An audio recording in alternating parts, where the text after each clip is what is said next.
We're good to go. Good. I'd like to call the March 15th meeting to order at 5:15 p.m. So the librarian, please call the roll. Howell. Here. Sweeney. Kincaid. Nash. Here. Miller. Is there a motion to approve the agenda? So moved. And a second? Second. Are there any objections? Hearing none, the agenda is approved. Oh, I need that. It's put on. Okay, now. Should we start over? No, for everyone. Okay. Is there a motion to approve the January 15th minutes, please? So moved. A second? Second. Are there any objections? Hearing none, the minutes are approved. I'd like to invite Kyle Kornelis to present an update on the 5-year capital improvement plan, please. Thank you, Chair Miller. Yep, my name is Kyle Kornelis. I'm the Public Works Director. I'm here to talk about the 5-year CIP and where we're at in that process, as well as talk about any, I guess, public works related things that might be of interest to the library board. I'm going to try to make it to each board and commission regarding the 5-year CIP at least once. This is the time of the year where we revisit our existing 5-year capital improvement plan. And as such, going to present to your board and take any comments and questions. So before I start, I'll just recap a little bit about the capital planning and capital projects at the city. The 5-year CIP that I'm going to be talking about today is a long-range planning document. It covers 5 fiscal years for the city. It contains all the projects that we think are important enough that we need to plan for. It allows the city to reasonably expect the expenditure, available resources to accomplish some of these projects. It allows the city to establish a number of projects that are publicly discussed and then formally adopted by the council as a priority for our community. So it can also assist in seeking grant opportunities and other funding sources where we can demonstrate that this project's not just something we're making up for a particular desire, but it's actually gone through a process and is in an established document. So it's pretty important for projects to be on the CIP. Doesn't preclude other projects from happening mid-year. We do it all the time. That's just a mid-year appropriation where we bring to council an ordinance for a project and say we need money to accomplish a certain task outside of this long-range planning process. Happens quite often. The other side of the capital world at the city is the actual capital budget. That's where we transition from an actual planning document to projects that we are putting money, dedicating money to and allocating funding and resources to accomplish that project. Typically, in the last several years, we've kind of transitioned to not having 2 separate documents, but one. So we'll adopt a 5-year CIP with that first fiscal year, anticipated to be the actual capital budget, where we expect to ask council for the funding to dedicate towards those projects. And in front of you today is last year's adopted plan, the 5-year CIP. You can see in the top right, it was in July of 2023. So the first year, FY 2024, was indeed our capital budget. So council appropriated funding specifically for the Riverfront redevelopment project, the police body worn cameras, this refrigeration study, and then supplemental funding for this ongoing storefront improvement project. So that's a real quick recap on the 5-year CIP and then how it kind of segues into the capital budget. Keeping in mind that, the administration works with the different boards and commissions and then brings a resolution adopting this plan to council, who then has the opportunity. Actually, we'll do a public work session first, and then formal adoption by council. So any questions so far? There's a few different ways I can do this. I can go through every one of these projects. I can just take comments on it. We can talk mostly about the one library project on here. I can say that the library has not had a strong presence on the 5-year CIP in the last many years, and that was largely due to the roughly $7 million library expansion that happened, oh my gosh, 10 years ago. I know, I saw my calendar. I'm looking forward to coming to the party. So it has not had a presence on the 5-year CIP for quite a few years. There is a project here you can see, kind of a placeholder in FY 26 called Library Improvements for 300,000. Something to note about the plan: as you get further out in the years, they become less precise, I would say.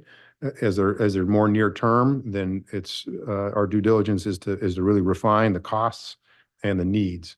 So this one's kind of right in the middle, and we're right on the cusp of doing a better job of defining exactly what that project's trying to accomplish, and what that's going to cost. And fortunately, we have a donation that's going to give us the kind of preliminary engineering and conceptual and programming aspect that will be extremely valuable in determining, what our true needs are, that then can translate. The results of that will directly translate into this document and potentially give it the opportunity to kind of move forward as we see what fits into the different priorities and needs of the city. That's something that the city manager and department heads, and ultimately the city manager, needs to decide what gets presented to council. And then, it's looked at. There's leaking roofs, there are potholes, in the case of the library, there's some specific needs identified, and Rachel can probably speak to those better than I can. Well, definitely can, because I get them secondhand as I approach the librarians and folks and you guys. So I do want to get some feedback from the board, and probably let Rachel maybe discuss a little bit about what that project is and why it's on the list. But I'll pause there. I know I'm kind of going rapid fire. I'm also happy to talk about any active projects and other fun things right now. I know we've got a couple excavators over at the sports center, and we've got a couple over by the treatment plant.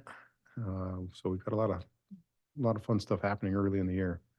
But I'll take a pause there and entertain any questions about the process or any particular projects, and then if the board chair wishes, happy to go through the CIP or talk about any project. How does the board feel? Would you like more information from him about each individual area? I'm hearing none. I think you're off the hook. Okay, excellent. Maybe real quick, Rachel can give us a 2-minute discussion on that particular project, and it'll be good for me to hear again, and then get any feedback from the board. Yes, thank you. So you see we have a library improvements project on there. The building is 10 years old, and we have seen a lot of growth in those 10 years.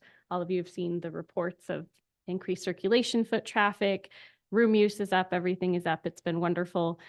So one of the other things that's up is we've increased our staffing levels. So when we started out, we had, I believe, 3 full-time staff and 2 part-time. And now we have 5 full-time staff, and we have 3 part-time, and then we also have on-calls to cover so that we don't have to close the library if somebody is sick unexpectedly. We have 1 office for all of those people to share. 1 office and 1 fairly small workroom, and we have made it work, and we have an awesome team, and they've done a great job, especially like during the years when we had to be 6 feet apart at all times. But I think it's time that we expand that space for staff. The other thing is that we have a very large front desk, and we'd like to decrease the space of the front desk to improve customer service. We have some ideas behind that. I won't go into it too much.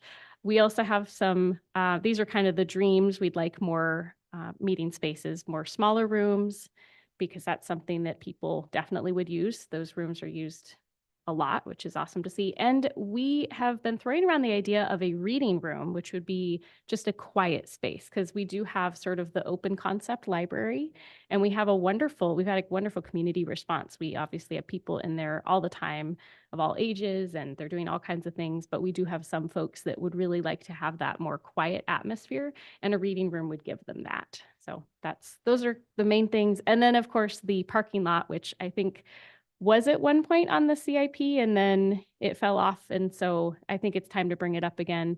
We have a lot of traffic that goes between the library and just kind of zooms through to the hospital. And that is definitely a safety hazard. So that's one of the things.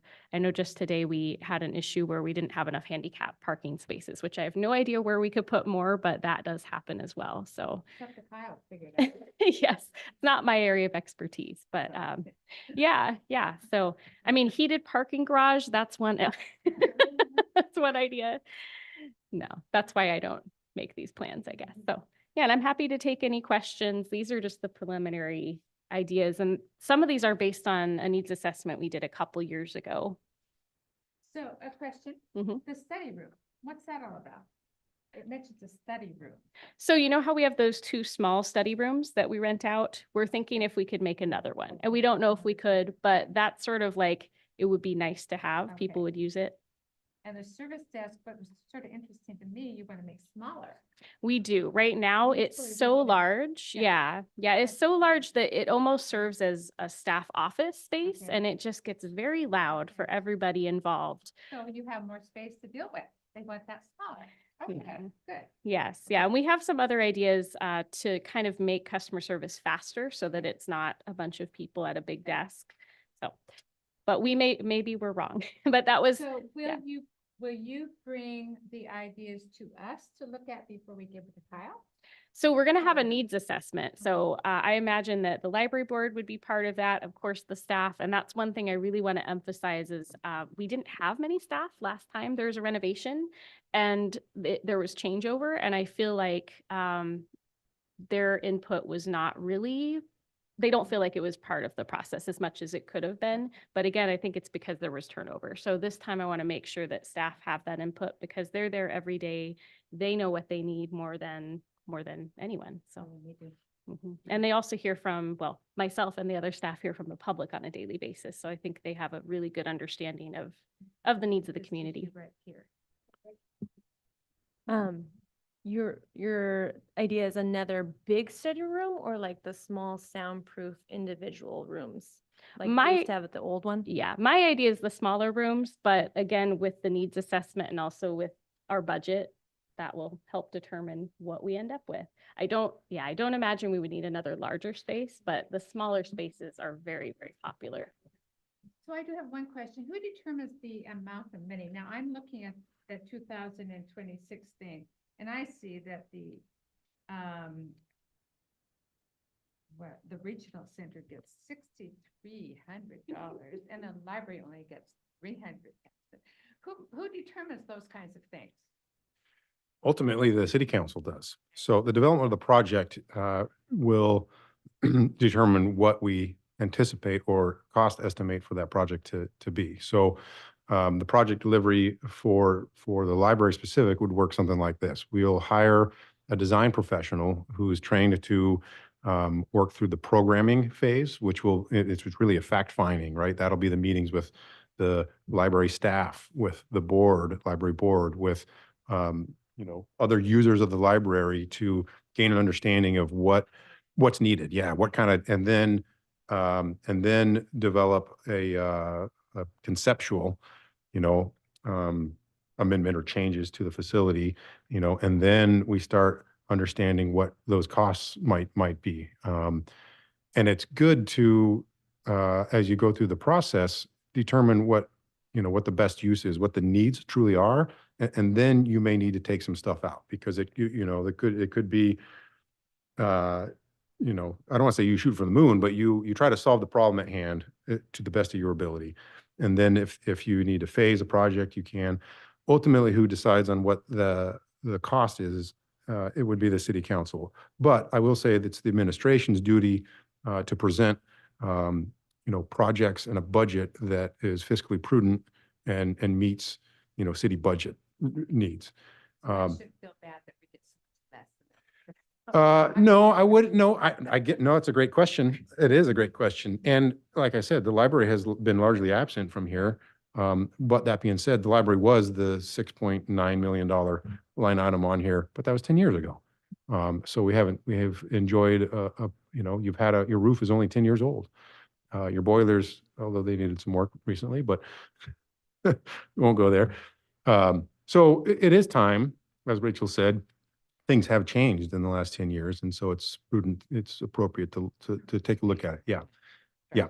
Yeah. So, but what the city, that's one of the benefits of the 5-year CIP is it allows us to identify what our needs are and what those costs might be. And then we can come up with a plan that balances, available resources between engineers, project managers, when a project can take place, with like the one that's happening at the treatment plant.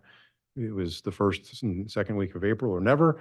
There may be a better time at the library to do it as well. We want to be able to pre-plan so we're not kind of forced into doing it during your super busy season, things of that nature. So, yep. Are there any questions for Kyle?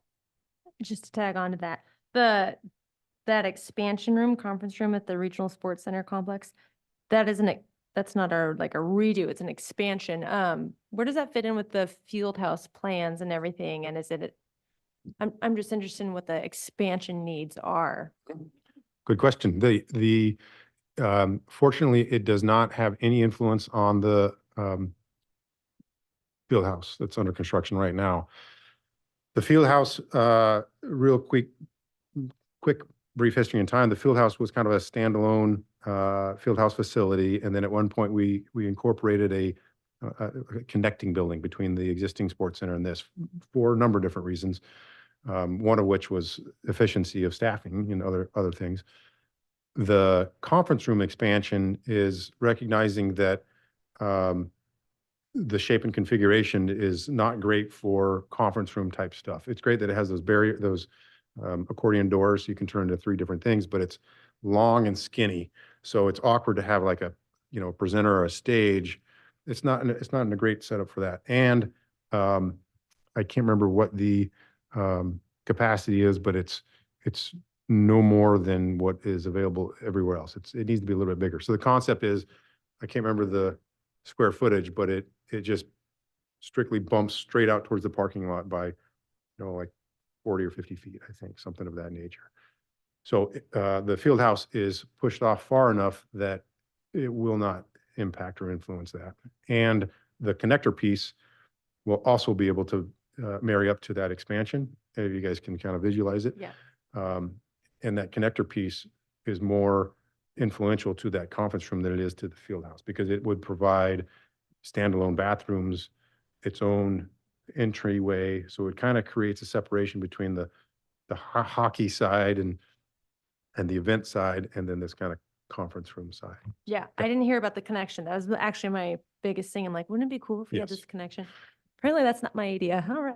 No, we have a preliminary plan. We did a rendering of it that's so beautiful that we all want to fund it now because it looks good. Okay, if there are no other questions, thank you very much. Thank you. Move on. So is there a motion to recommend the approval of the updated facility? Did I forget something? No, you're fine. You're good. Okay. Okay, a motion to recommend approval of the updated facility use policy and procedures. So moved. Do we have a second? Second. And could we have a report, please, from the librarian? Yes, thank you. All right. So as you know, this is kind of like our annual update to this policy. I feel like this one is a little more extensive, but maybe that's just because I spent so much time on it. So the highlights are we updated links, we updated language. I was trying to kind of look at other modern policies and make sure it matches. I also wanted to make sure that it matches our actual workflow, since a little over a year ago, we did switch to LibCal, which is an online reservation software, and that has been going great. We've learned a lot, and people have been very patient with us as we learned. I was also trying to make the document a little shorter. So you'll notice I replaced Soldotna Public Library with SPL. This is a pretty common thing. I don't know why I didn't do it before, but I did now. And then I also added a reference to the patron conduct policy, although it should kind of be inferred that if you're in the library, you need to follow it. It was pointed out to me that we don't have it in there. And so it is now in there, and we're going to make it really clear to anyone who is the responsible person or the secondary responsible person that it's their job to make sure people are following the patron conduct policy and everything in here, which again, I think most people have. It's good to have it in writing. So I'm going to have everyone turn to page 6 of our packet, and this is where the really big change comes in. So the really big change, we have talked about this for years. It's that we added a fees section, and basically we're going to keep free events the same. If it's during open hours, people can use the room for free events.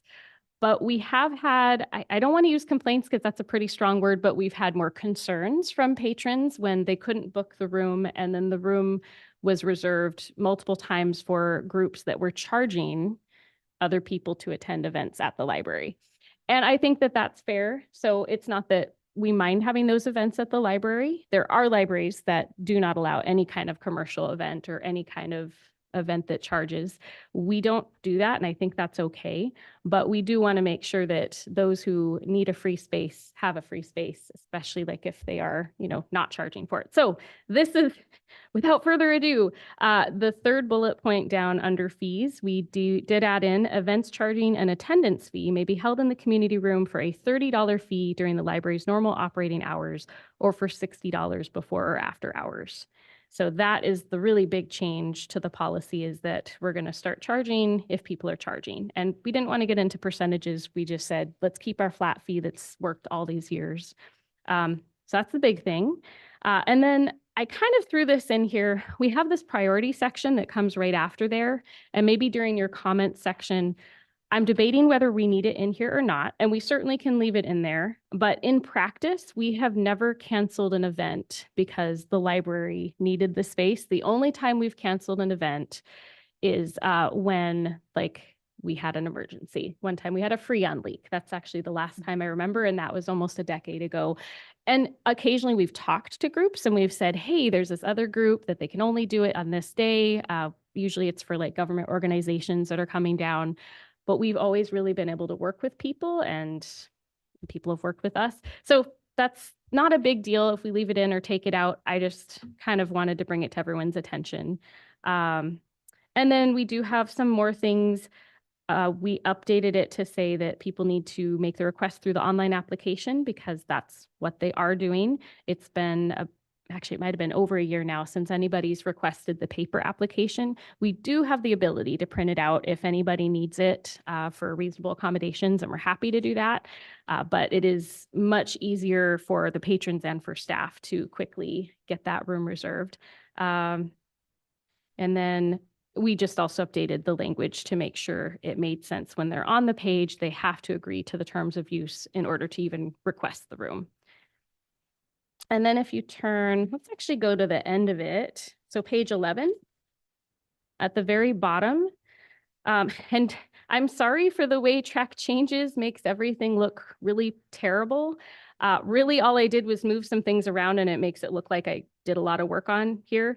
The main thing I wanted to do is really tighten up our language when outside groups are using the facility, which it is mostly outside groups using it, to say that all promotional materials, including print, digital, and recorded advertisements, must be worded so that it is clear to the general public the event is held at, not sponsored by the SPL, the Soldotna Public Library. And we did say noncompliance with this policy may lead to immediate cancellation of the event. Of course, we would be contacting them first and trying to work through things. Before, we didn't say anything about recorded advertisements, and I think this would also include if somebody's on the air giving a radio announcement. We just want to make that really clear that that is on them to make sure people know it's their event. And then part of that is we get a lot of programs and flyers that are posted, and sometimes they are for library events. And when they're posted at the library for a library event, and then there's no contact information for the actual people organizing the event, it's very confusing for us and for the patrons because, of course, they come to us and say, hey, you have this program.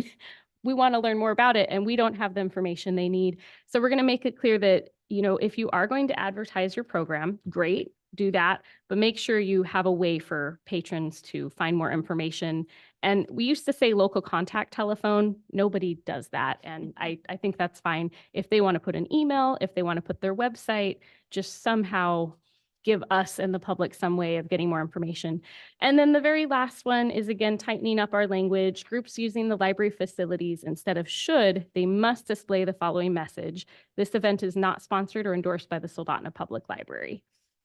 So those are the main changes. And yeah, that's what I have to say on that. Public comments on this proposed change? Any public comments on this? Okay, then how about the library board comments on it? I kind of have a question about the priority use. Is your But- microphone on? Oh, is your microphone Just making sure. Thank you. Is it? Okay. Sorry about the, delay? yes, Late. on my calendar it said 5:15, but looking through all this stuff today, it was like 5:30. And I'm like, oh, so that's why I gotta do it late. On this priority thing here, priority order. Mhm. I think it makes more sense for me now. Because as individuals, and if you had a conflict as an individual with anything dealing with the government, you would be last on the list. Of And I course. was thinking that maybe we didn't even really need to put down after 4, because automatically the library and the government meetings would come first. Mhm. But I can see for clarity. how you thought of that. Yeah, and I think back in the old days, we had this idea like, well, if there's one person in a conference room and then a really big group comes in and they need to study, maybe we might ask the one person to give up the room. But in practice, we don't do that because that would be really rude and we're just not like that. So yeah, so that was my line of thinking, is maybe we take that out. I mean, yes, there could be times in the future that I'm not Kinda thinking of. questioning that also. Mhm. Yeah, well, in practice, we just don't do it. Yeah. We just, it Okay. would be very awkward to do that. We might have like had a larger group come in and maybe swapped rooms, like if someone's in the larger room, but that's been a while too. So like I said, we work with people, people work with us. It tends to all work out in the end. But then also, if this is a reservation online with a particular date already filled in, it should eliminate total duplication. It does. Yeah, that's, yes, you're right. We love that. Right. It helps I us can not see make that, mistakes. Right. Are there other comments? The one thing I really love about the change is in the very last page where you emphasize this event is not sponsored or endorsed.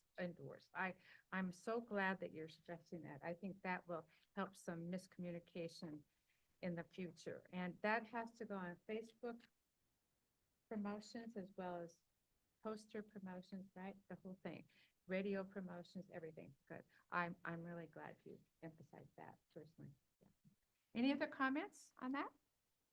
Okay, then I think we're ready for a vote, please. Howell, Aye. Sweeney, Yes. Kincaid, Yes. Nash, Yes. Miller. Yes. Okay, a summary, please, of your librarian's report. Yes, and just like I've done in the past, I'm not going to read the whole report, but I did star a few things. First one being that we are busy preparing the Summer Reading 2024 program, Adventure Begins at Your Library, and we are really excited for this theme. It plays very well with our summer adventures that we have outdoors and in Alaska. And yeah, we have a lot of really exciting partnerships planned on the trail systems around here, so stay tuned. I did want to highlight a few program highlights. The first one is last year we started meeting at Heritage Place again. We have actually 2 book clubs we hold there, kind of 2 different programs depending on the needs of the patients. I almost said patrons. And we were doing that once a month. We are now doing it twice a month. So I guess that's maybe a little misleading because it's sort of like 4 programs, but we're only going there twice a month. We're just doing 2 separate book clubs there. And then in February, we did have volunteers from the AARP start offering tax preparation help, which, hey, tax day, yay, is today. Yes. So we are so grateful that they're able to help the community with that. And what we do is we do reserve the conference rooms and study nooks for them so that they're able to meet privately with folks that need it. And they really have it down to a science now. It's a very good process. The other highlight is, if you recall, a year ago, we started Tween Scene, and that was based on our needs assessment that said there's not much in our community for like the kids that are age 10 and up, and they're not ready for teen programs. They're too old maybe for Boys and Girls Club to be fun anymore. And so people said, what can we do for them? And we did start Tween Scene. And it got so popular that we now have 2 programs a month. So it's every other week. And as you can see, we have a good turnout for those. In fact, this last Friday we had one and it was sold out, so to speak. We had so many registrations. We had a wait list and we were calling people on the wait list. And it's been great. And it's fun to see the friendships that are formed. The other thing, just something I have noticed is that then we know the young people when they come in the library. And sometimes like they're not used to being in public places alone yet. And that's kind of a nice transition. Not everybody does, but some of them do. And then if we need to talk to them about something like the patron conduct policy, they already know us and it's not such a big, scary thing. It's like, hey, remember headphones, or a great idea. So it's been a really positive thing. We also started a new weekly chess meetup, and we just started that last month. This is a very informal program. We had chess boards donated by the Friends Board, and we're grateful for that. So people come in and they grab a chessboard and they go off and they play chess. We do have books that they can use if they want to learn to play chess that way, but it's a lot more fun to learn from other people. So that's been a fun event. Doesn't take us a lot of time, but people have said they enjoy it. And we even had new people new to our community come in and say, I want to start a chess meetup. And we said, actually, we just did that. So it's a nice way of welcoming folks too. So under technology, I wanted to make it really clear in my reports. We did discover that our gate counter was malfunctioning, and I changed the batteries. We troubleshot it. We did everything we can do, but after 10 years, that device is done. It needs to be replaced. So the gate counter report, I think we just call it patron count, that is an estimate based on last year's numbers. I'm sorry, that is not accurate, but we did the best we could. So we are looking into a new system, but things have changed a lot. Now they want to charge monthly fees for them. So to be determined, and we will get there. I will say that I think they're also easier to use. So there's a plus to that. Now this is the really big one. Under staffing, so Linda McMillan has worked at the library for 16 years, and she just announced her retirement, this time for the last time, because it's happened before. I keep teasing her about that. Her last day will be June 14th, 2024. And I just wrote that during her time at the library, Linda has made a lasting impact on many young lives as an energetic and enthusiastic advocate of early literacy, and we are really going to miss her. She has promised she's going to still be there, but we're also excited for her future adventures in retirement, as is she. For collection management, I wanted to bring this up so that you are all aware. So our magazine contract was up for renewal this last quarter, and I've kind of been pardoning magazines for years now. And by that, I mean, there are magazines that we were paying for that just were not circulating. They were not being checked out. But I wanted to give them time. And this is my comparison. In January 2024, we circulated print magazines 24 times. The digital magazine circulated 596 times. And the thing with this is the print magazines cost quite a bit more. They're easily damaged, easily lost, all of that. One person can read it at a time. The digital magazines don't cost us anything more. It's part of our state contract, through the Alaska Library Network. And I tell people every single person in Alaska could check out the same edition at the same time and read it on their device or at a computer, and it wouldn't cost us anything more. Everybody has access to that information. So that's kind of a transition that we're seeing. We want to be able to provide the magazines in-house for people that like to read them. We also want to use our money wisely and use it where patrons want it to go. So the message we're getting is that they really like the digital magazines, and the print magazines are not as important as they once were. So what I did is I looked at circulation, and the things that were not circulating at all, I did cut. And we have had complaints because people come in and there aren't as many print magazines. And I also feel this because I love reading print magazines. This is me as well. It was hard to cut them, but we can't justify spending our money there. We need to put it towards what people want to read. And so, yeah. And the other thing I did point out, we've also had some issues, gosh, in the last 7 years. We'll pay for a print magazine and we have to pay for it all at once because we have a contract. And then mid-year, they'll cancel it. And instead of giving us our money back, which you would think would make sense, they'll just replace it with a less popular print magazine that nobody has ever heard of, or that really isn't something we want in the collection. And we don't always even add it because we know it's not going to work out. Sometimes we'll try, but yeah, so print there's kind of this transition. And not exactly a similar note, but somewhat related is audiobooks. We've had a difficult time ordering new audiobooks because our vendor Ingram stopped processing them.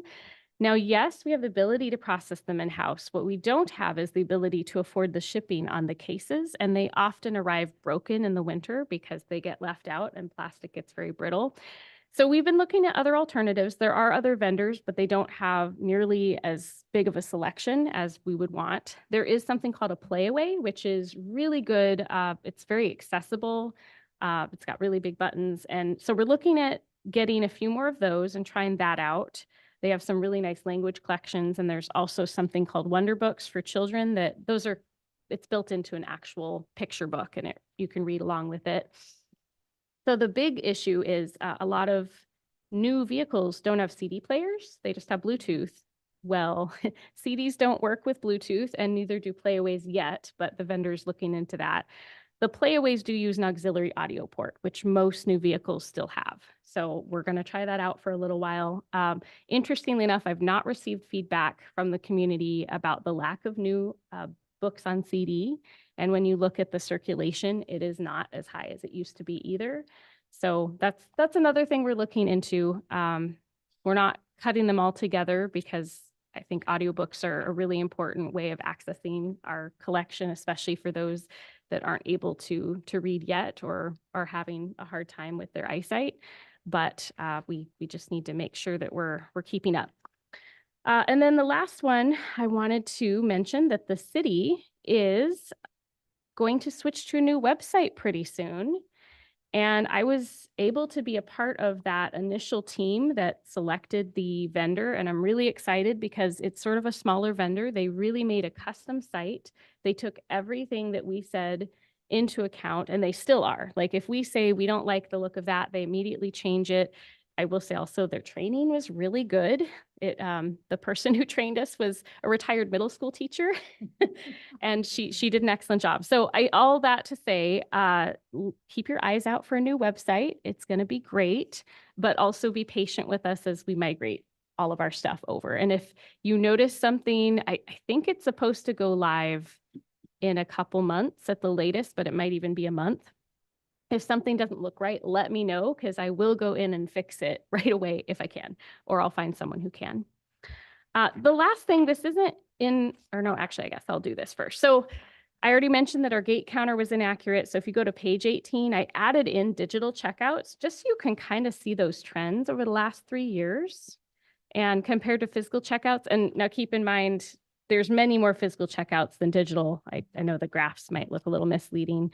That being said, you can see the physical actually dropped a little bit this last month, just a little, but the digital is up. So it's good to kind of track those trends.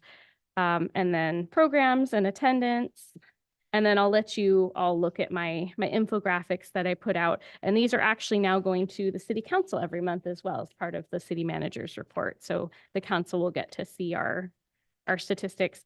So the last thing I wanted to bring up, today I got, I heard a rumor, so I contacted one of our board members. They said that they'd heard about a packet regarding library materials that people felt uncomfortable with having in the library. and they were wondering why they hadn't heard about that. So I wanted to address it now as part of my report. I have not received any kind of a packet regarding library materials. So that's something that maybe just hasn't come to me yet. And I will say it sounded like it was people that were wanting to provide feedback about the library collection, and we always want that to happen. We encourage people to do that. We have a form called Comment on Library Materials, and it's not very long. It's just a one-page form. And so I ask anyone who wants to, please provide me with that form. And what I do is I'll look it over. If I feel like I need help from the rest of the library team, I will, but typically I'm able to look it over and then get right back with the person right away. And we can address their concerns, or if they have other ideas for titles on the same topic that are more modern, because we want to expand our collection. We want it to be modern. We want it to fit the needs of everyone in our community. And we're not out there to say, read this horrible book. We really want to find titles that people want to read and that they want to enjoy.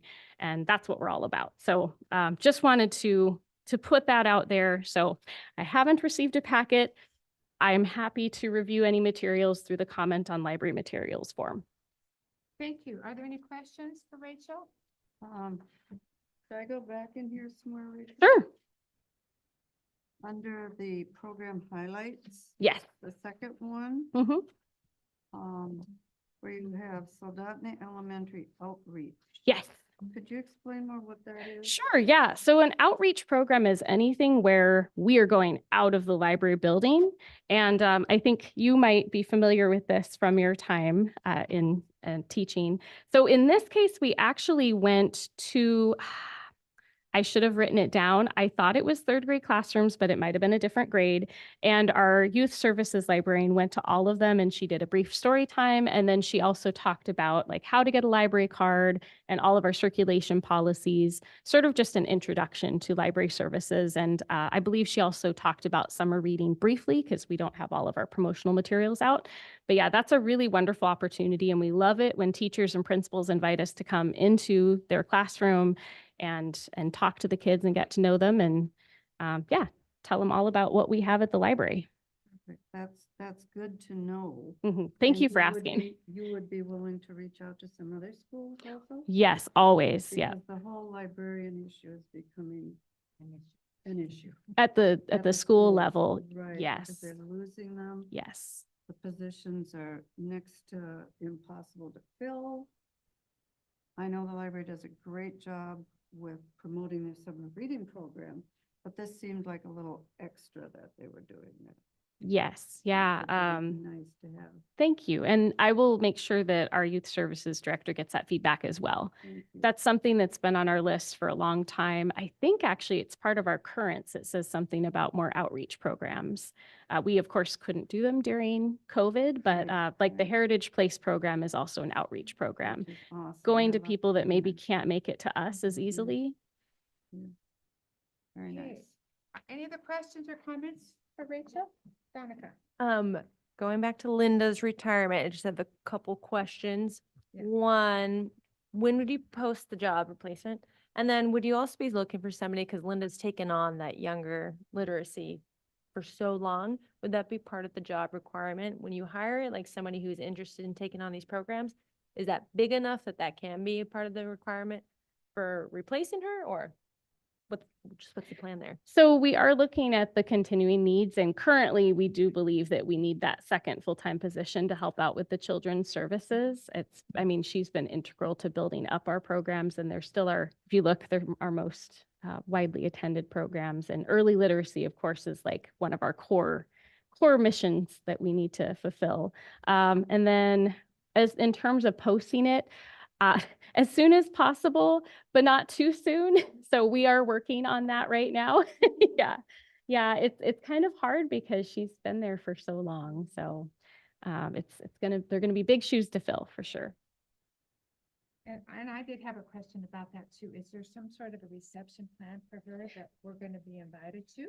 Yes, we don't have the exact date yet. It's actually kind of like a multi-part thing. One of the things, okay, and I don't want her to hear about it on the on this Okay. recorded thing. Well, then So you we can tell have me some later. plans. We have some plans, and they are good plans, and we think that she will really enjoy them.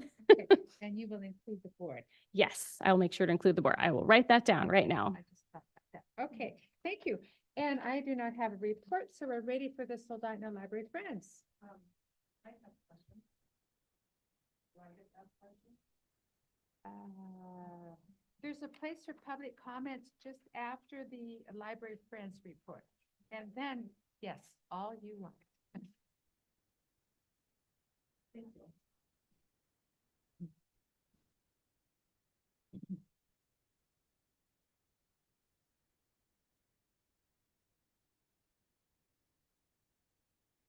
Okay, I'm Jane Firstenow, Vice President of the Friends Group.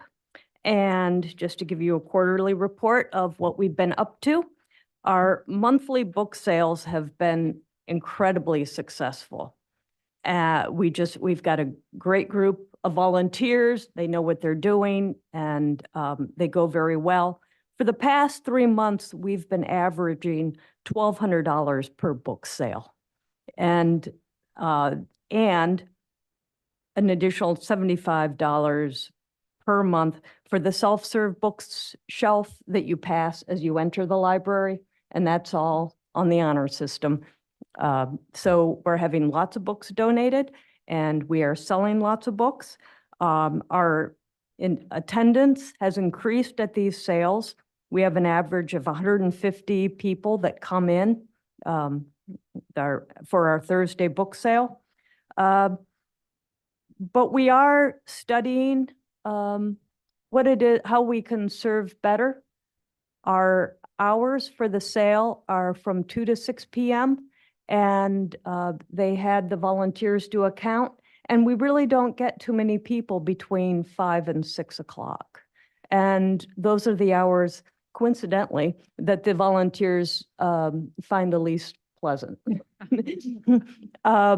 People come early, and they really do get the best books, and the selection diminishes as the day goes on.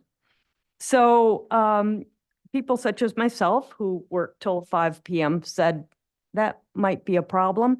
And so we are looking into, in the future, adding a Saturday sale. Might be once a month, might be once every other month. And we found that we do have sufficient volunteers. So stay tuned. That might be something new. We're also going to do a survey at our next sale, which is April 25th, and sort of get an idea of how people feel about us closing at 5 p.m., if that would really affect their attendance. We are looking for better ways to fund small fund requests by the library for small projects. I'm talking about projects that, such as the chess, where they needed chessboards, and they could have bought them locally, or they could have gone through Amazon. But it's not the amount of money that you might see at a city council meeting where, you know, we get a request and we cut a check. And we sort of like that the library staff can be nimble in making these small purchases, which of course we would fund. But just trying to make sure we do this in a legal way. We're looking at gift cards at this point. Perhaps we could provide them with gift cards, and they could just make the purchases as necessary. But I think Rachel's checking that with the city. And developing a better way to acknowledge memorial and legacy donations. It's not unusual for people, you might see it in the obituary in the paper, that if people wish, they can make donations to the Soldotna Public Library. Sometimes there have been book plates, but we thought of something that would be a little more public and longer lasting. We have a very nice website, and we are looking into having a page for memorials so that everyone can look at those and see what money has been donated. Our future library fundraisers, April 25th, we have our book sale. The next is May 30th, May 27th, and then July 27th, we will have our book, art, and bake sale, which coincides with the Saturday of Progress days. So we're already organizing for that. And our next Friends Board meeting will be May 8th at 10:15 at the library. Anyone from the public is welcome to join us. Are there questions for Jane? Thank you, Jane. Okay, very thank you. much. And our city, let's see, our city manager is not here. So now, public comments. Are there any members of public who wish to comment on any item not appearing on the agenda? And there's no Zoom people. Please, when you come to the podium, please state your name and your address. And then you have 3 minutes.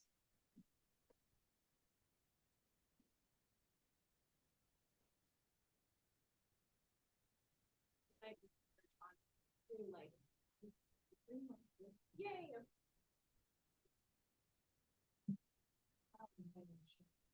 Could you speak up a little bit, even though the mic might pick it up? You know, we need to pick up. Oh, Oh, there we go. Another green light. My name is Shannon Bartell. I live, you want my address? 48910 Wendy Lane, Soldotna off K Beach. I am a small business owner. I am a grandmother. I'm a mother, a grandmother of 8, proud to say. And I have grandchildren that come to the public library. My question is the packet. You said you did not receive a packet. Did you receive an email about books that were concerning? Can you look into this and then report it at our next meeting, what you have or have not received? I can, yes, yeah. And I'm comfortable saying I have not received any emails to me. I've received like questions in person, but no one has turned in any kind of packet yet. But I And can also nobody look on the into board what, received an email? that might be something for us all to look into further, and I can check in with the city as well. Because I know the city manager has. The one thing we want your comments, but we cannot discuss any issue with you. That's sort of the rule, but we can take your concern. My concern is the pornography that is on the list that you guys all should have received. And I want to know if the pornography, child pornography, and mind you, I could only look at one book. I couldn't stomach looking at any more that are on that list. I will do my research and I will look to see. But if you are soliciting child pornography, and if you'd like, I have a picture for you and I could show it to you. It is 2 teenage boys in the act. And if my grandchildren were to pick up that book, excuse the language, but all HELL will come down. Because that is absolutely ridiculous for the public library to have a book like that on the shelf. I don't care what category it's in. Mind you, when I went into the public library to look at these books, to find them, a lot of them I couldn't find because it was kind of confusing. But the help was exemplary. They were very kind. But finding them and looking for them, and I have a feeling I know why some of them were checked out. That my time. Well, I just want to know that I will probably be back at the next meeting. We're going to request the city librarian look into this matter. I have a feeling the city librarian already knew to look into this matter. So We've had phone calls. if you could also maybe talk to whomever you think submitted the comment forms on library materials. Well, I know who talked to you on the phone, or who talked to you in private, or who talked to you face to face. Okay. So, and I told them the exact same thing, just please submit these because they didn't have exact titles. The Okay, people I talked to. your little so- submission sheets of, did you read the whole book and what part didn't you like? I won't read that filth. And like I said, I have pictures if anybody would like to see the one book that I did read. Okay, well, thank you for your comments. And like I said, as soon as I get those comment forms, I will get back in touch with whoever has the concern because I'm happy to take that feedback. And certainly if there's photos that are, I need to look into, we'll Well, look into I that. think the Attorney General has already made Thank you. comment about this. Thank you for your concern. Are there any other public comments? Thank you. Hi.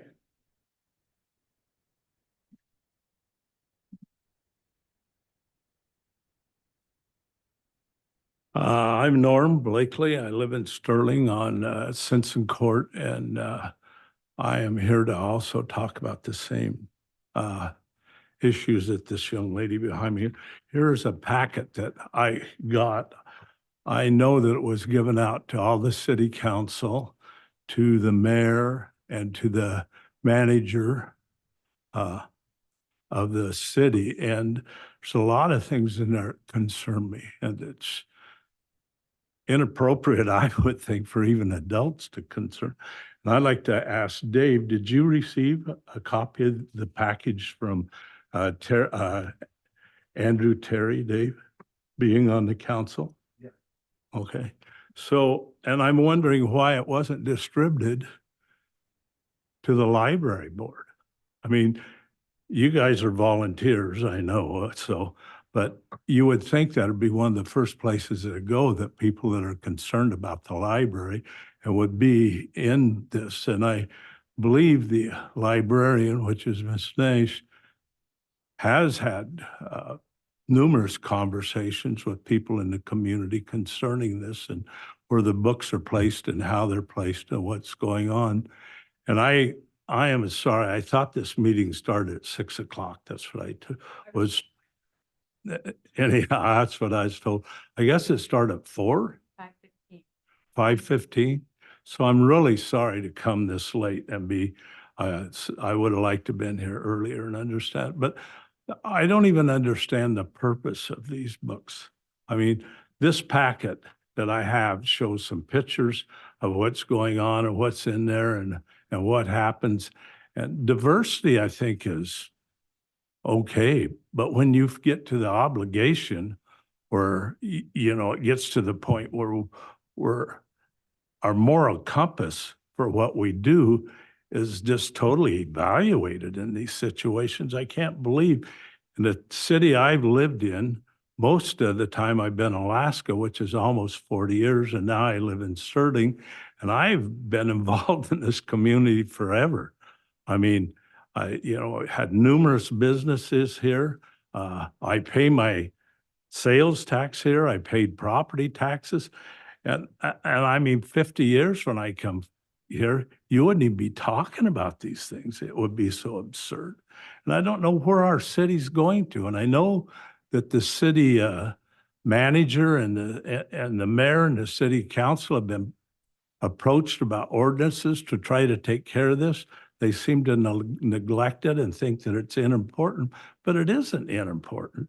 If people want to do these things in their own settings, that's fine, but not through tax dollars that we pay. Thank you. Yeah, well, I'll be back, but it's just some things that I would think that you guys would be very interested in getting one of these packets, looking at it and reading through it. And there are some state and federal laws that I think the city's violating. Thank you for coming and sharing. Thank you. Okay, so Dave, would you like to comment? Council comments now.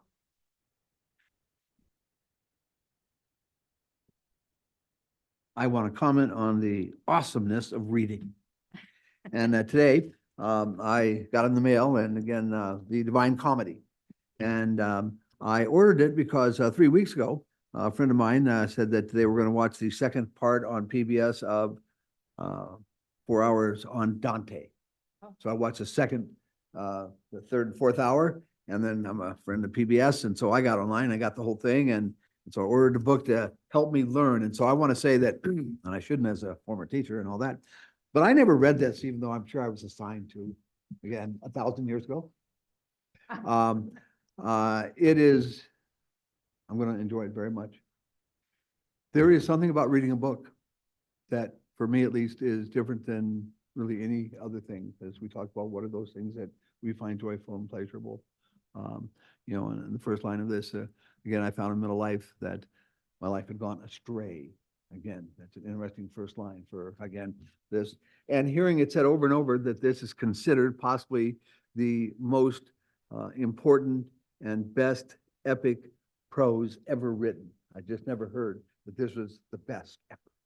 And so that, again, that was one of the things that I've got to read this. And then I definitely had to get a book, and I've started on that, of understanding it. And so I just want to speak how important libraries are.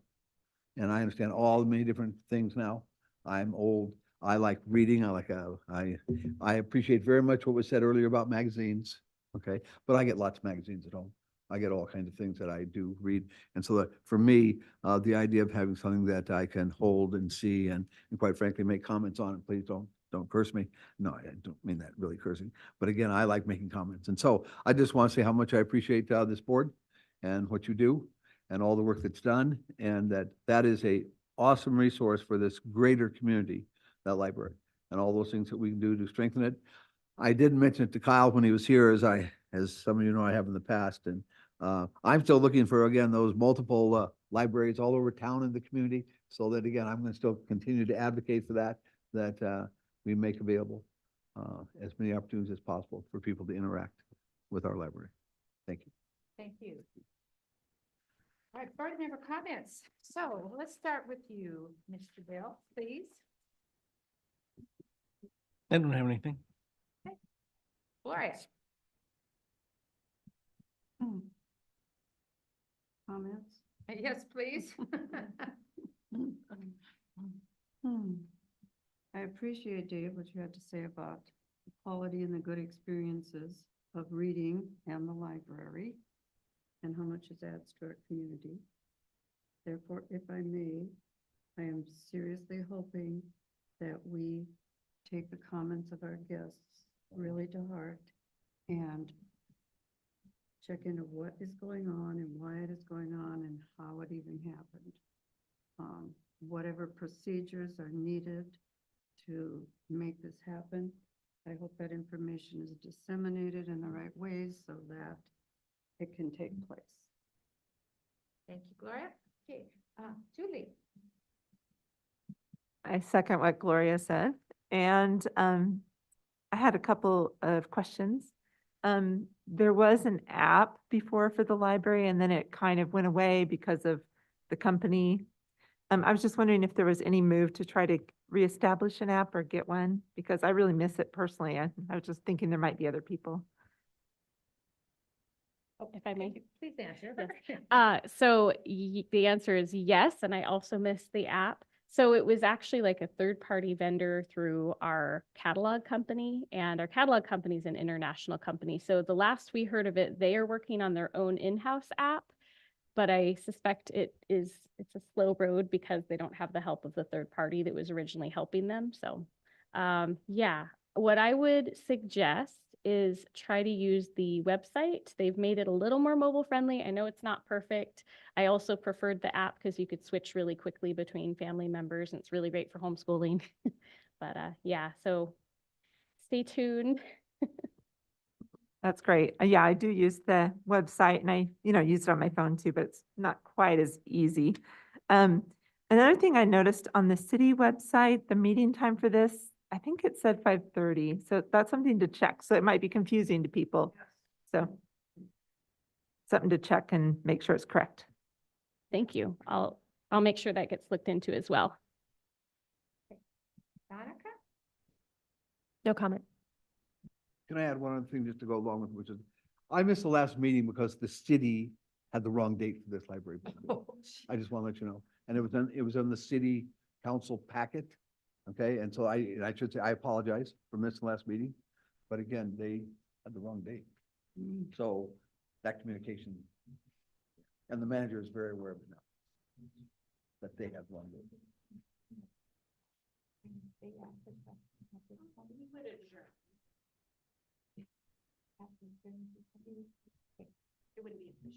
Norm, it won't be official, but after we adjourn, you can ask your question. Okay, it won't be official, but after we adjourn, you can ask your question. Sure. Okay, we are going to, it's my turn to have a comment first, and then we're going to adjourn very shortly. I want to thank you too for coming. This is a very tricky issue, and it's probably hard to get up here and talk about it. And I appreciate your coming. And I do know that we are going to look into it, but I also know that a lot of it is miscommunication. You know, this whole business about doing the right form is pretty important. And maybe people have talked to people about things, but doing it in the right order, the way the library requires it to be done, is really important. So getting those forms filled out, getting them to Rachel, something is going to be discussed.